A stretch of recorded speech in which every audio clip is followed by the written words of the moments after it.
folks, and welcome to it's the downtown warehouse, studio, recording studio, stain manufacturing plant, you name it, of Jewitt Guitars in lovely downtown Cleveland, Ohio, which you know is the home of the Rock and Roll Hall of Fame. And today we've got something a little bit different planned. Normally, Lindsay Straw, who I'm sure you all know, is the interviewer, but we're going to turn the tables today and I'm going to interview her. Something different. So anyways, Lindsay, thanks for coming up to Cleveland and visiting. And kind of like, last time I saw you, you were living in Nashville, working for the North American Guitar. What's going on since then now? So yeah, for the last, at this point, over a year, I've just been gigging full-time and teaching. So I've been doing that mostly in Boston lately, but yeah, kind of still existing between both cities. And yeah, just living that musician life, being on the road a lot and doing the freelancer thing, doing stuff here and there, working with you, going to Fretboard Summit, doing gigs all over New England. Yeah, having a good time. So it sounds like you're staying busy and having a good time at the same time. Yeah, I'd say so. That's a good life. That's the way to work it if you can. I think I saw somewhere that you're doing a fair amount of teaching.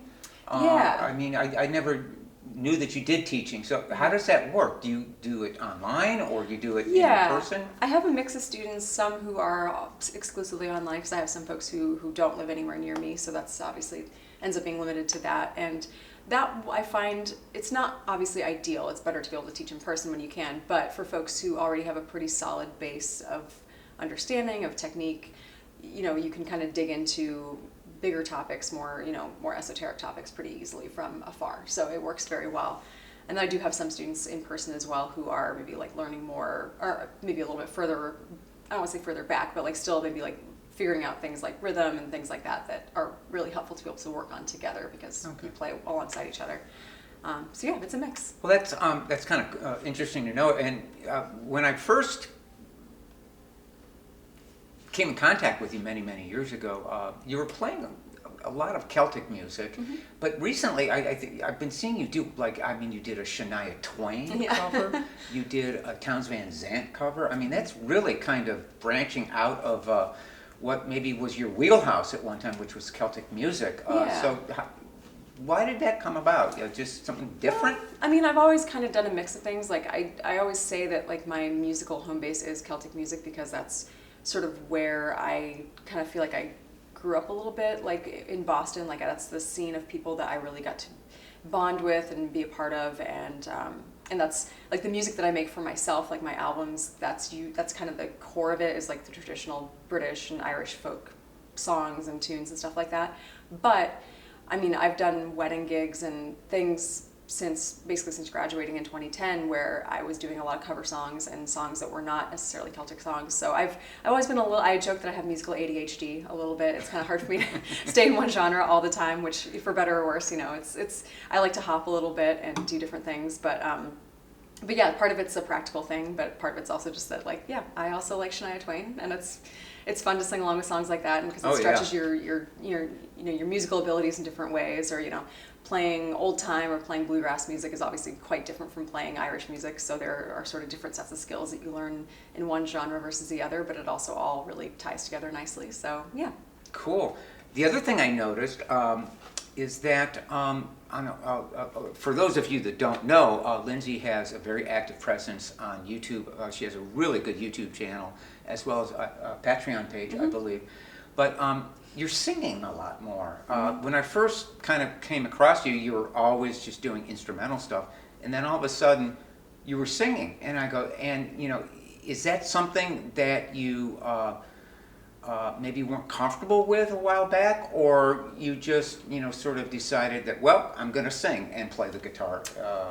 No, so I think of myself as a singer first. That's what that's what I did as a kid, and that's what I got into music. That's how I got into music first. I didn't start playing guitar until I was a teenager, but I think, and all like my 2 solo albums, it's all song focused. It's all vocals first with accompaniment, and those are at this point 9 and 7 years old, so it's been a little while.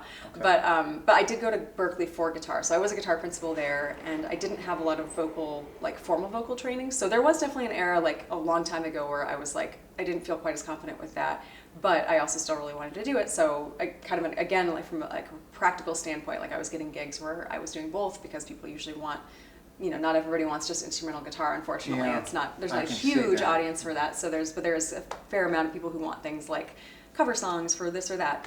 So yeah, I got more into singing post-graduating, and then did my albums and everything. And then once I got kind of into the boutique guitar world, in that setting, the focus is on the guitars. So in that case, other than a couple of videos here and there, I was pretty much just all doing instrumental stuff, but still singing for myself, in the background, or, also this was pandemic era too, so I wasn't doing as many gigs out and about, so the focus really was just on playing in those demos, playing in those feature videos and things like that. So I think there were a lot of people out there who got to know me through either the Music Emporium or TNAG or Carter, who just saw me playing and then didn't realize that I had this whole background as like a singer and a person who does a lot of other things. I had no idea. Yeah. Well, you mentioned that you started playing when you were 13 or 13 or 14, somewhere around there. So Yeah. so what prompted you to want to play? Was it you just heard people, singing and you wanted to be like them, or? Yeah, kind of. I mean, as is typical for many teenagers, I got really into the Beatles. And so, Okay. And there happened to be like an old guitar that was in our house. I think it was my stepdad's, and it was pretty out of repair. And so I discovered the Beatles and really wanted to be like George Harrison. So I got my mom to take it down to the local music shop and had it fixed up, and started learning some things and teaching myself through like whatever, very primitive tab websites were around back in like 2000, whatever year that was. And then, basic Mel Bay, teach yourself, whatever books. Oh, yeah. And then eventually at 16, I got an actual teacher and started getting some more formal education that way. I remember when I got the guitar bug when I went to college. I was 18, and I remember buying a Bob Dylan songbook put out by Hal Leonard or Mel Bay or something like that. And all the chords were based upon the recorded version of the song, which would be like E flat. Right. And Okay? no And so they would show you a position for E flat, to a beginning guitar player, where like this, and you give up right away. And I was so, it's just so much easier, or nicer if somebody wants to, start guitar, is just hop on YouTube. And there are so many good, teachers out there that will teach you how to play Here Comes the Sun the easy way, and so if there's a song that you really like, that's really cool. Yeah, that's an interesting, thinking about the use of capo versus not using capo. Like, I wonder if there was an era where those books were being published or created by people who didn't really think like guitarists think, because no guitarist is gonna, especially playing popular music or folk music, is gonna play in E flat with no capo. Right. They're gonna play with the capo on I the became first fret or convinced something. that they were, it was a piano teacher or Yeah. somebody that played piano Yeah. that listened to that and just duplicated on the piano and said okay, Yep. and then they somehow transcribed it. But those days thankfully are long gone. Yeah, those books were not always optimized. Yeah. Oh, mirror in the sky, what is love? Oh, can the child within my heart rise above? Can I sail through the changing ocean tides? In addition to, I know that you're doing some media work for some dealers like Cedar Rock and a couple other people. Whether people know it or not, Lindsay is one of my guitar artists. And what was it, earlier this year, I decided, well, she's got to have a guitar. She's going to be a guitar artist. So we basically got Lindsay this Jewitt. It's a 0013. Well, just tell us about, the guitar that you got. Yeah, so 0013. So this was was this the first one that you did that was sort of this modified 00 It's size? the very first, yeah. What we did is, I've always liked a 00 guitar, shape-wise. I'm a small guy, and a lot of smaller people, women included, I think they are more comfortable with a smaller body guitar. where you don't have to reach out and kind of do this and all that stuff. But what I didn't like about smaller body guitars, like a double O, was they just didn't have that sound that I want.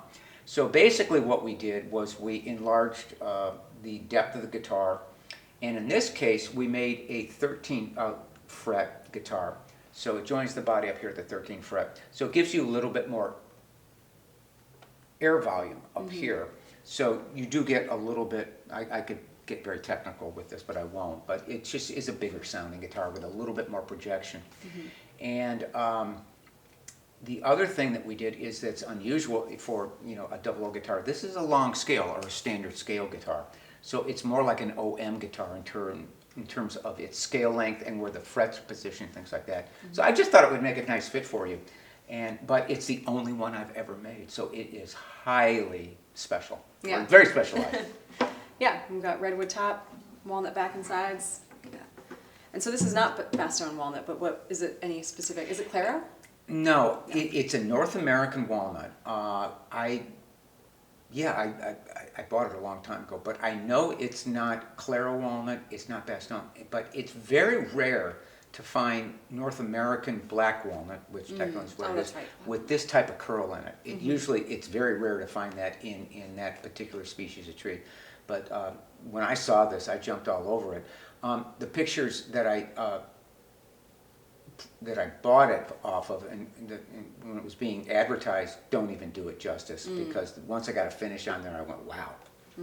But yeah, this is, it's just, and it's also gotten a lot warmer, a lot more oranger, and it's really tied in with this, this beautiful redwood top. But so yeah, it's in perfect hands now, as far as I'm concerned. Yeah, I love having it. It has a distinct sound from my other guitars, but and one that I'm hoping to explore more in a session setting, which like an Irish session setting. So I've mostly played fingerstyle on it, but yeah, I think it's got this like sort of bigger, darker sound than some of my other guitars. I think will be really nice alongside a fiddle. So I'm excited to try that out a bit more. Well, I know that you play a lot of different guitars, and it's always, I've always been like kind of interested as to like, why an artist would pick one guitar for a specific song or other. But it's always funny to me that you ascribe certain personalities to your different guitars. And so you said like, when you want a darker sound, you'll pick up like, a specific guitar. So that's always interesting to me. I'm a very passable player. Not anywhere near being a professional, but that's always been interesting to me that you would do that. So in addition to traveling all over the place, and what do you got planning for the future? Anything interesting? Well, the big thing I've got coming up is I'm doing something called the Midwinter Revels in the Boston area in December. So it's sort of this interesting show. It's not musical theater quite exactly, but there is like a story to it. I don't want to give away the story just yet because I'm not sure how far in advance they're announcing things, but okay. But yeah, it's sort of like there are actors and there's a community chorus, and then there are a bunch of musicians who are like professional musicians who are part of the whole program. And so I'll be singing and playing guitar and bouzouki, which is my other instrument that I play, and there will be uilleann pipes and fiddle, and this one's gonna blend Irish and music from Cape Verde.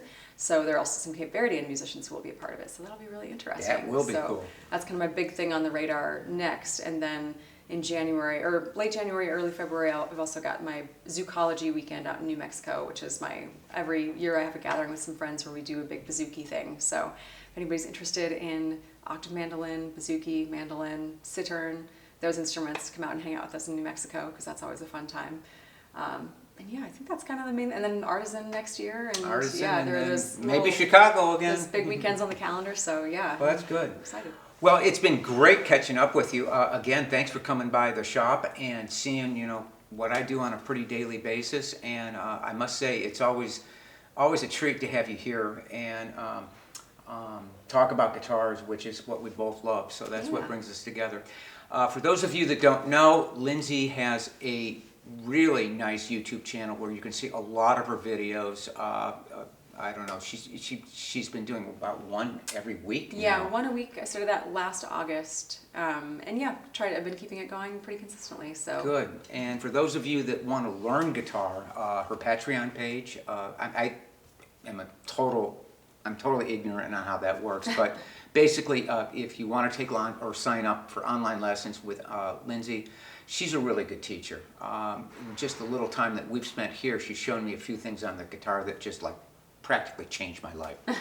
Anyways, so once again, thanks for coming by, and good luck to you and safe travels. thank you. All right. All right. Bye-bye.